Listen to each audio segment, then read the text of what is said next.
You have probably walked up here in the last couple of days and not thought much about the Falmouth High Street.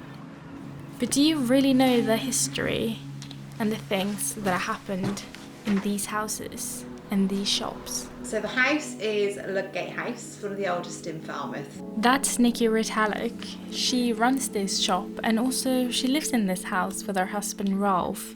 When they moved into the house 7 years ago, she started researching what's happened in the house and in the neighbourhood. Lots of things have happened over the years. It was built in 1685. I know in 1817 there was a Dr. Stuart Donnell here who murdered his mother-in-law, who was Elizabeth Downing. He poisoned her. The old town hall over the road held the last ever cannibalism trial. It was in all the London papers, so 2 sailors ate the cabin boy. Because I love cannibalism.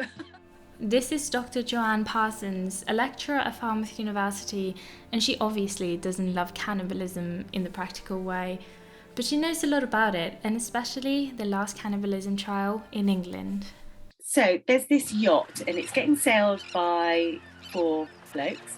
Richard Parker, who's the cabin boy, and he's orphaned and he's inexperienced, okay, so this is important later.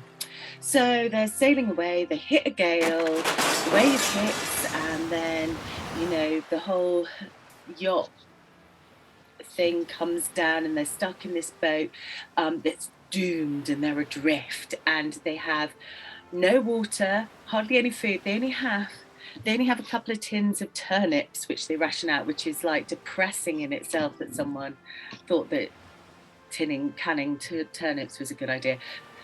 However, Richard Parker, the inexperienced cabin boy, drinks the seawater.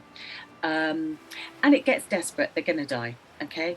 So, gentlemanly thing to do, being like, good British men, Englishmen, right?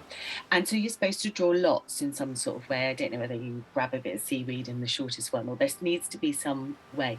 This doesn't happen. So basically they start talking and they're like, well, we've got wives and children, we've got this, that and the other. Richard Parker is on his own. He's young, he's drunk the seawater. He's probably going to die anyway. Let's just kill him. If we kill him before he dies naturally, then we can drink his blood as well. So they end up, he killed him by sticking a knife into his jugular vein and so on. Anyway, so they eat the cabin boy. They then get picked up by a German vessel. Now this is where Falmouth comes in, because they return them to Falmouth. The police question him and take the knife into custody, go to the magistrates. Public are quite sympathetic. However, there becomes a weird technicality over the naming of the vessel, okay, because they don't call it a yacht, they call it something else. So it ends up going to a higher court. And this kind of is where it gets interrogated further. And there becomes this no defense of necessity as like an excuse for murder. And so what happens is they get sentenced to death, but with mercy.